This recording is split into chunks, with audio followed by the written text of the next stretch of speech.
High বন্ধুরা, তোমাদের সাথে একটা জিনিস শেয়ার করছি, ঠিক আছে? দেখো আমি কি করছি।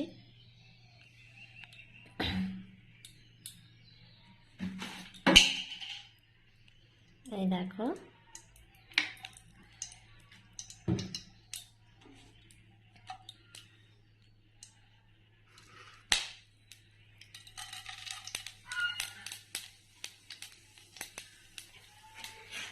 এখানে চালটাটা কেটে ধুয়ে নুন হলুদ দিয়ে সিদ্ধ করে রেখেছিলাম।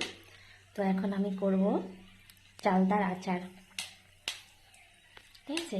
এখানে তেল দিয়ে দিলাম, তেলের মধ্যে কিছুটা পাঁচফোড়ন দিলাম আর একটা লঙ্কা দিয়েছি।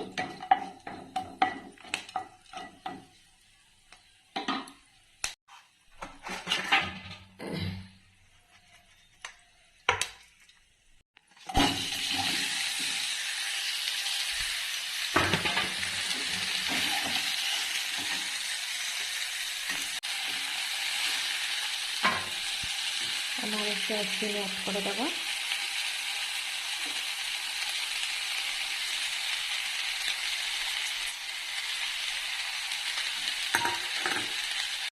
চিনিগুলো একটু বড় বড় তো টাইম লাগছে একটু গলতে।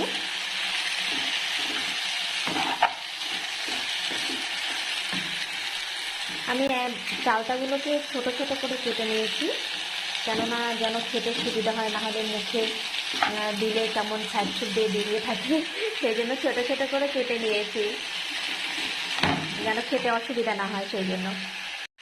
আমার মতো কে কে চালতের আচার খেতে পছন্দ করো কমেন্ট করে অবশ্যই কিন্তু জানাবে, ঠিক আছে? আর ফাইনাল লুকটা কেমন আসবে তোমাদের অবশ্যই জানাবো, সাথে থাকো।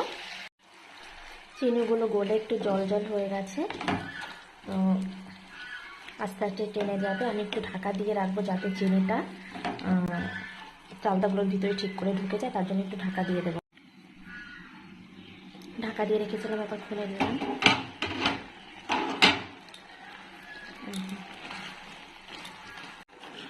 এবার আমি গুঁড়ো মশলাটা অ্যাড করে দেবো। এখানে আছে মৌরি, ধনে আর গোটা জিরা গুঁড়ো করে নিয়েছি আমি ভেজে।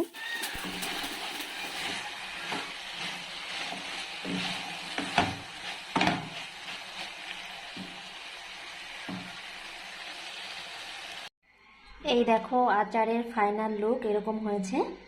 তো কে কে পছন্দ করো চালতার আচার চলে আসো। আমি তো খুব পছন্দ করি, আমার খুব ফেভারিট চালতের আচার আর আমের আচার। আমার এই দুটো আচার বেশি পছন্দ, আমি এই দুটো খুব পছন্দ করি। তো কেমন লাগলো আচারের রেসিপিটা তোমরা কমেন্ট করে জানিও। আর যে যে খাবে শেষে চলে আসো। ভালো থেকো, সুস্থ থেকো, অনেক অনেক ধন্যবাদ আমার ভিডিওটা দেখার জন্য। টাটা।